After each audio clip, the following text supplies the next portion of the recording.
got a bit of a golden oldie for us today. This unknown condition Hoover Junior 375 came my way in a small job lot recently. There is no cable. This is how it has been taken out of the car. Let's see if it works and how well it works.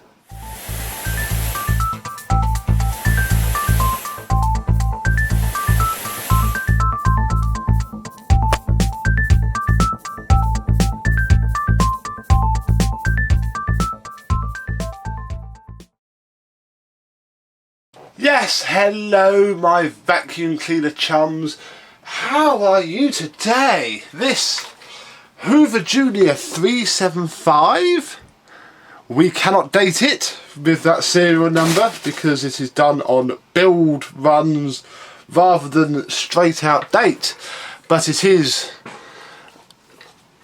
has the small front wheels, which I think denotes that it is an early one from my limited experience with them, plus this black stripe here. Mine is a later one that I personally have, and it is silver.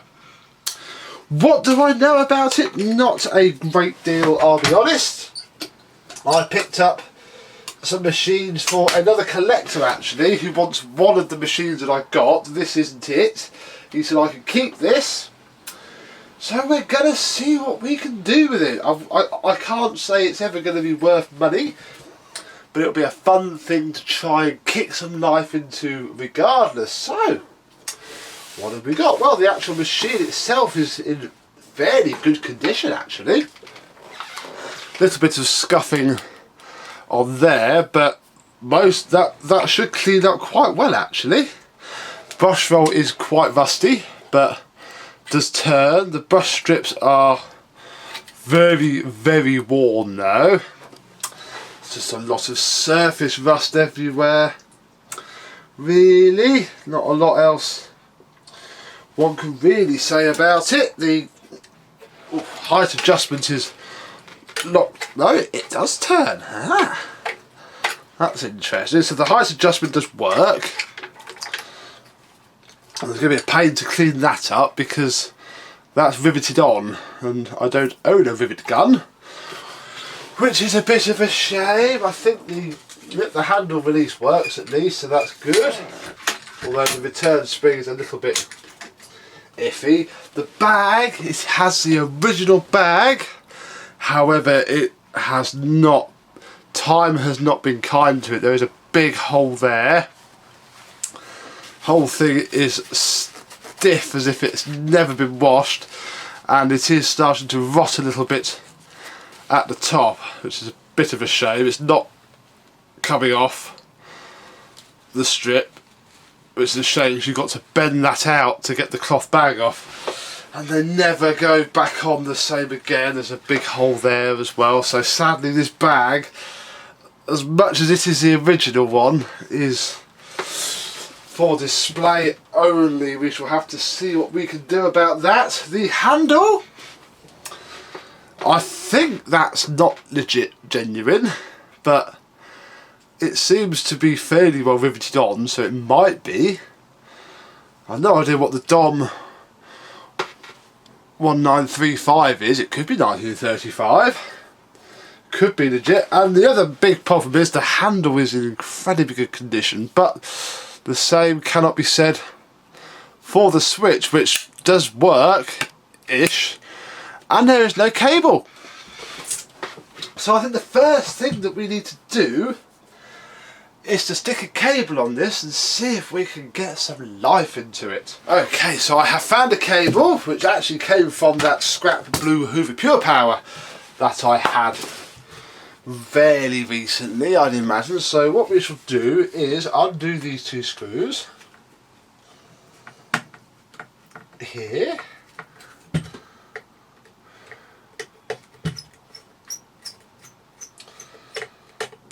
which will find us the internal wiring. It's a big shame that the cable grommet's been snapped off this, because it's all one piece. This whole piece here is as one, and there should be a big rubber cable grip coming out from there. Although you might be able to fashion something else to go in it, but I do not have that something else. What have we in here? Well,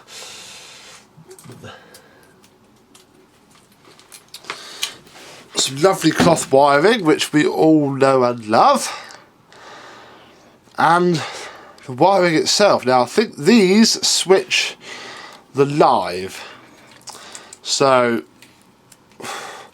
the live from the mains wire would go that side of the switch, and then the neutral will literally join on to this, and down the wire it goes, or down the handle it goes to the socket, which then goes into the machine itself.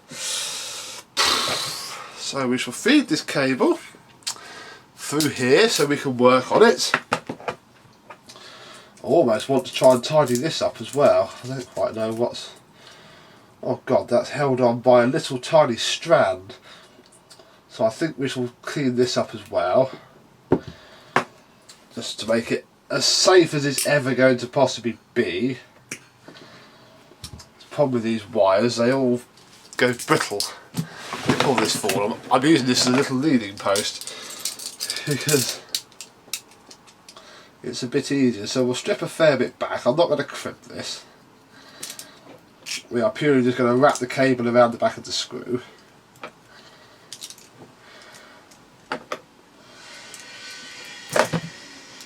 So that's the outer cloth covering, which reveals the rubber inner,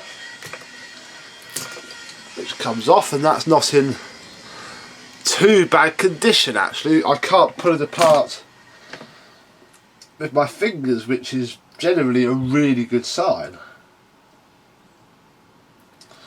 So we'll hook that over, and then if I can find my little screw, we should just be able to place it back on here.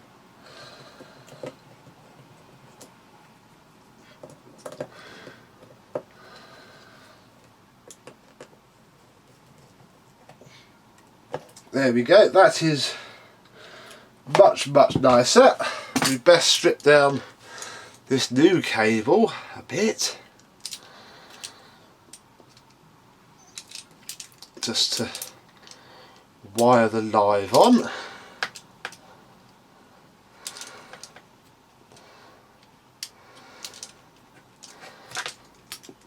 There we are. Strip the outer sheathing off.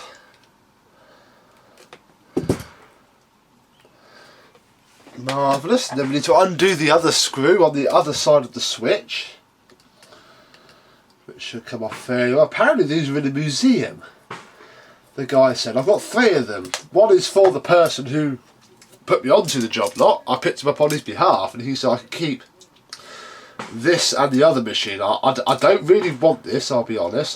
We're just doing this for the video. I shall probably pass it on as a little project for somebody else, because I have a 375 that I don't think I want anyway, so I certainly don't need a second one. There we go.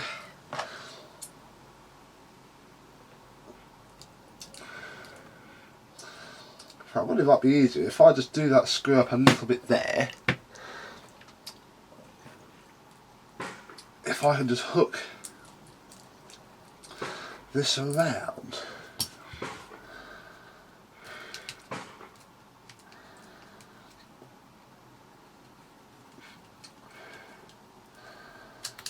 Yeah, that's acceptable. Right, let's sort this disgusting end of the wire out. I think these are the original crimps on these cables,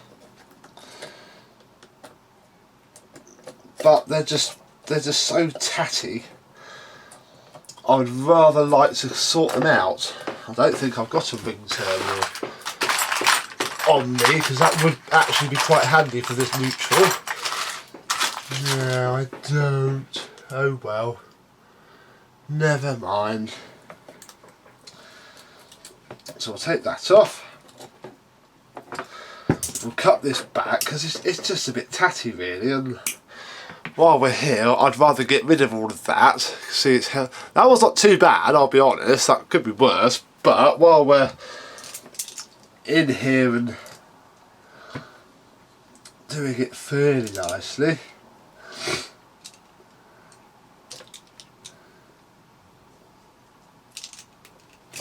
yeah, we'll get rid of the outer, cut down the inner.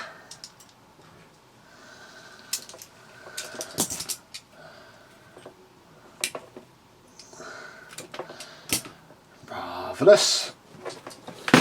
I'm hoping, oh, that's gone well. Look, the lie's fallen out. That wasn't in very well at all, was it?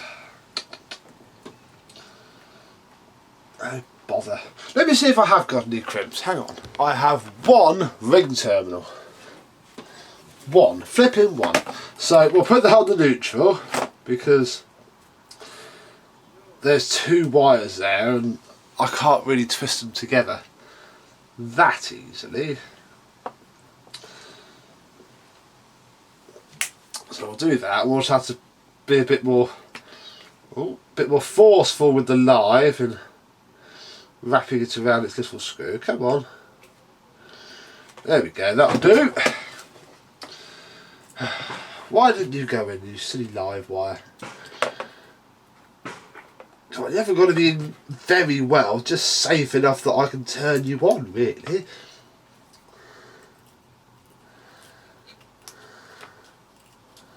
God knows how long this hasn't been turned on for. Be quite interesting to know, wouldn't it? But we never will. Right, that's slightly better. This can now sit on there, and if I can find the screw that came out of it.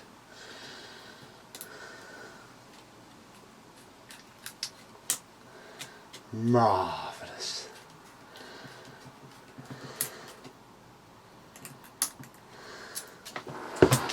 There we go. Now it's missing. It's actually no, it's not. It does have it. There's a little cardboard insulator in the inside of the handle, because obviously in the 1920s when this was made, well, designed, cardboard would have been a superb insulating material. They wouldn't have had anything better anyway. We can now, with a bit of a fiddle, screw this cover over, which is actually quite difficult with the broken switch, because normally the switch itself helps centre up this part. It also doesn't help, the screws haven't really come out.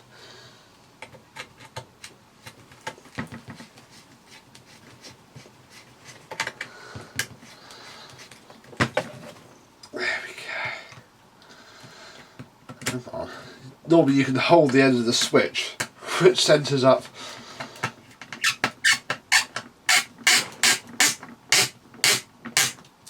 Smooth.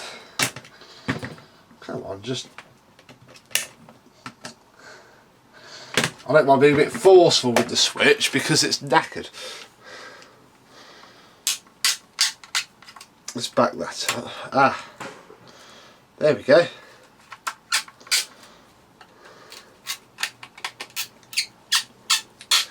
Beautiful, so that now has a working cable on it. So, what we need to do now, if I just lift you up a little bit, is get the machine, we'll plug the handle in, no, we'll take the retaining screw out, bolt out,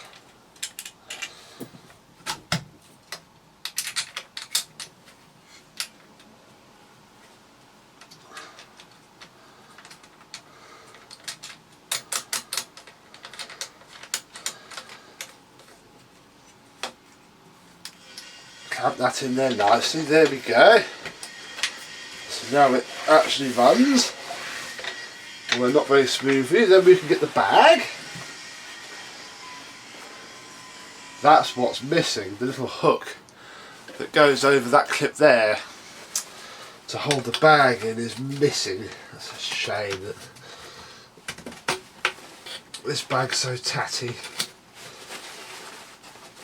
Not sorting this very well, have I? It's all encrusted. There we go. So the bag's not going to sit quite right. Oh gosh, how have I've got that very wrong, haven't I?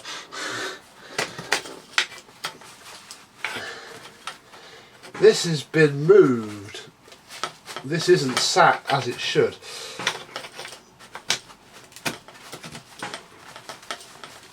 That shouldn't have that twisted it there.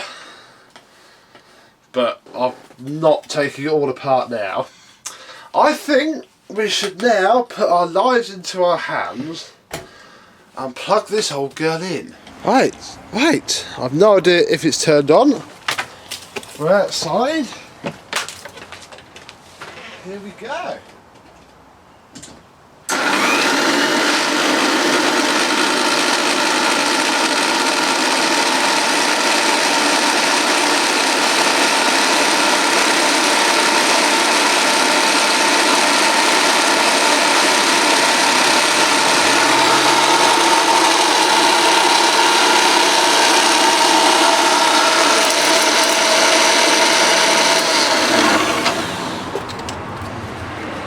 Well, it ran. Not very well there.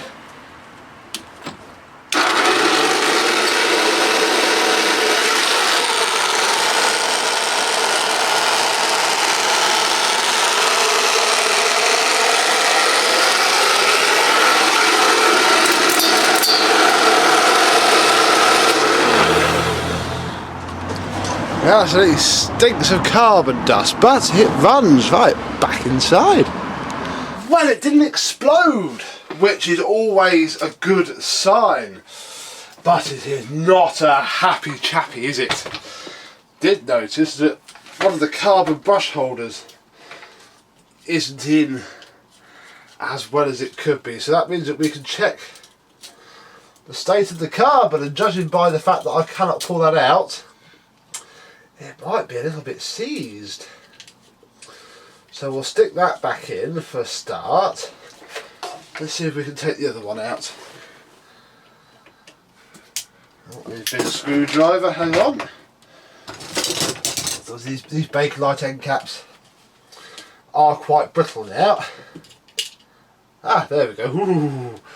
Yeah, not much meat left on that. There's enough, but there's not much. Oh, gosh, hang on. Let's try and get this back in there. And it's square. The armature looks okay.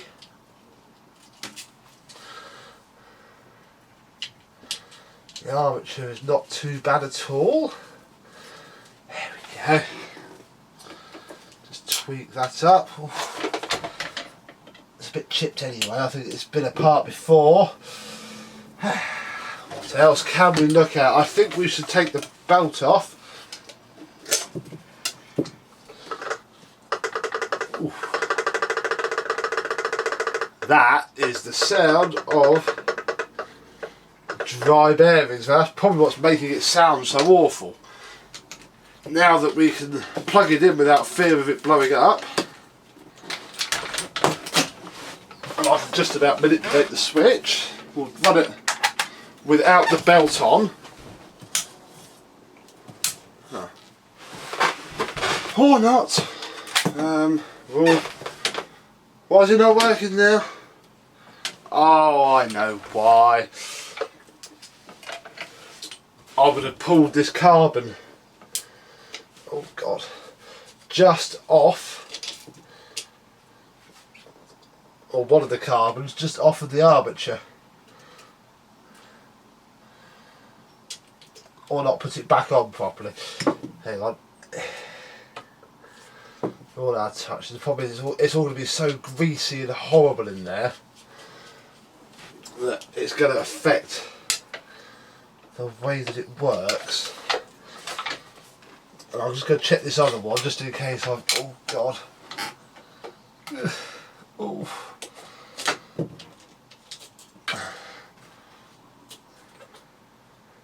That one's on. See, I don't think I had the other one. I'm also just going to take a little squirt of furniture polish. just on the thread, because that wants to go in a lot smoother than that, otherwise there's going to be issues when I come to take it out. Right, should we try again?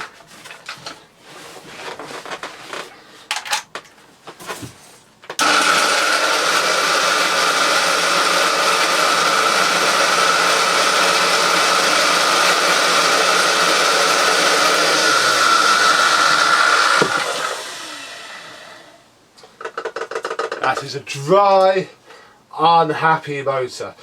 Although on the plus side, the brush roll seems to be okay. If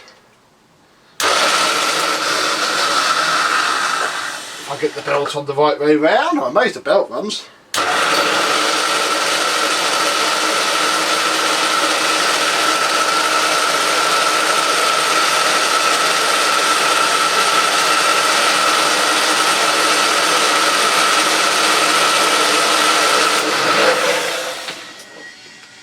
And the other main thing of note is that the bag really didn't inflate, did it, at all? I think the problem with that is that it is absolutely disgusting in there. And the inner tube, oh, there's dirt belching out of that. I cannot and will not turn this inside out today. I've got to go back to work, so I think half the problem, it's been fitted like a bloody 119 bag. Look, that is straight. Whereas it shouldn't. On the 375,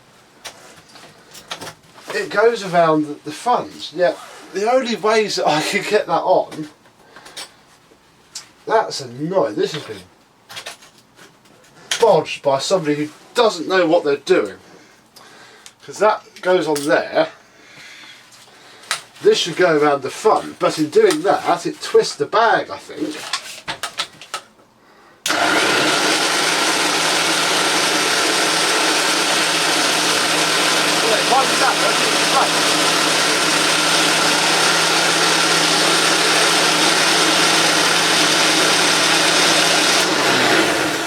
As soon as I turn it round to where it should be, it doesn't. So we've got to have the bag, annoyingly, like a 119. Which I don't like. But hey, at least we can vacuum.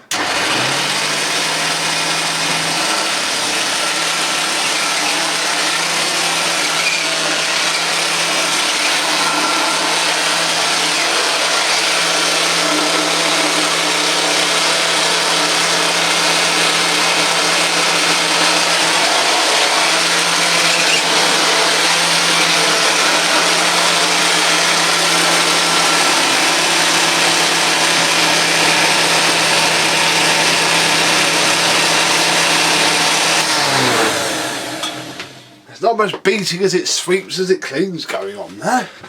Let's see, it's actually two of the bits of rubbish from the cable. I'm going to turn it on and see if we can adjust the head so it actually vibrates.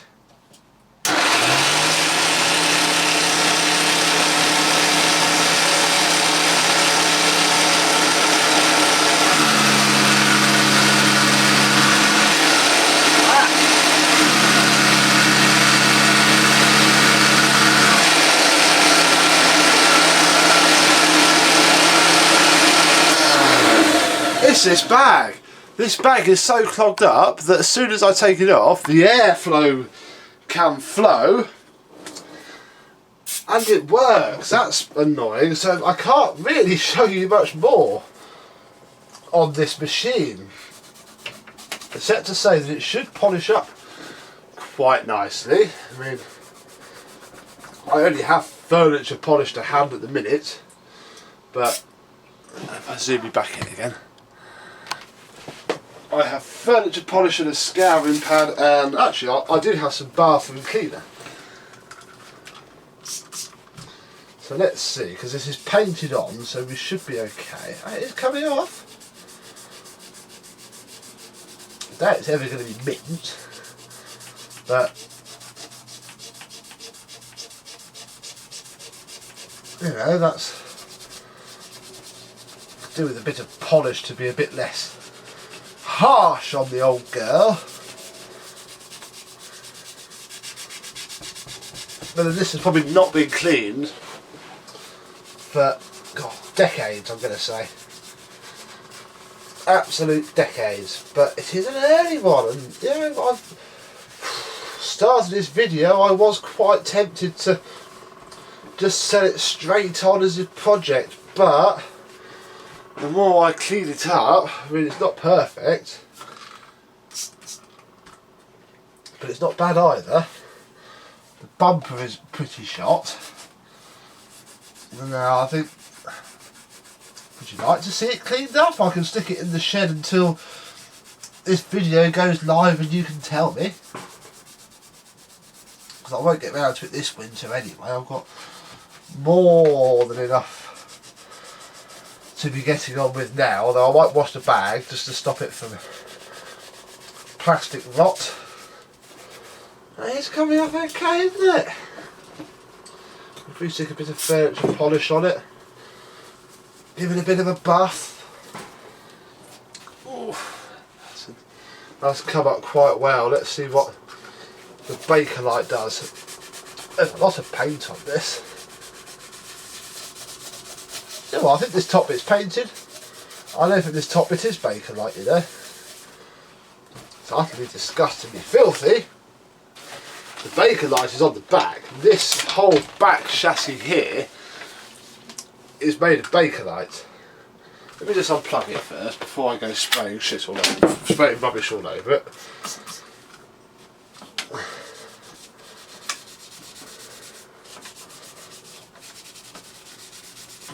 And obviously it'll need a flipping good... Oh, let's take this stupid bag off. Bag's ruining everything.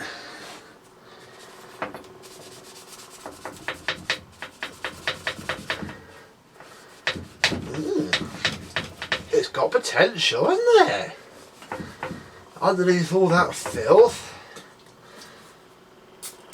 And with Bakelite, furniture polish does work well to polish it. That's got some shine to it now. The handle's not in bad order. There's a little bit at the very top where the paint's going, but that's always the way. I don't think... Hang on. That is, that's dirt. Ooh. I think that I'm going to have to do what I wasn't really planning to do with this. And it's going to be a project. We're going to keep it. It won't be done anytime soon. I'm not going to lie. It can go right at the back of the queue, but I think the old girl deserves a second chance in life. I think even this bag, especially if I then HEPA flow it, might be savable. I mean, the problem with these is that you've got to now literally bend apart this bag clip in order to loosen its grip on the cloth, which will be with rust. It's not very... Obviously I'm ripping the crud out of it now, but when it gets to this stage there is nothing you can do. Ah, there we go, look. Woo. Yeah, see, the top of that is terrible, and inside isn't very pretty either, but with a HEPA flow inside, and it will HEPA flow in exactly the same way as the 119 did. That, in fact, I think there was a 375 we used in 12 vacuums in 12 months, 2017, wasn't it? And I HEPA flowed that. I think I've HEPA flowed a 119 on camera as well. So I think it's got potential. I'm going to sit that back on now, just because. And I think it should go into the back of the shed of broken dreams. I'm going to take this off and twist that around, because that bag should sit flat against the front. What was there, which I have on my other bag, is a clip that clips onto there, so the whole thing sits nicely like that. So when it's on, it faces the front. And it looks rather like that, and when you turn it on, it billows out. I'm in too deep now, aren't I? This has got to be cleaned up, even if I then set it on afterwards for nothing. Oh, that's disgusting. It is in good condition underneath all that dirt. The bag will come up a bit better. And it's now got a cable on it. Right, so there we go. Rather than this being a only look, I think this is the first look at this Hoover Junior 375. I've gone on for far too long now, so I'm going to bid you farewell. Thank you very much for watching, and this Hoover, well, this Hoover you won't see soon, but you will see me soon. Bye bye.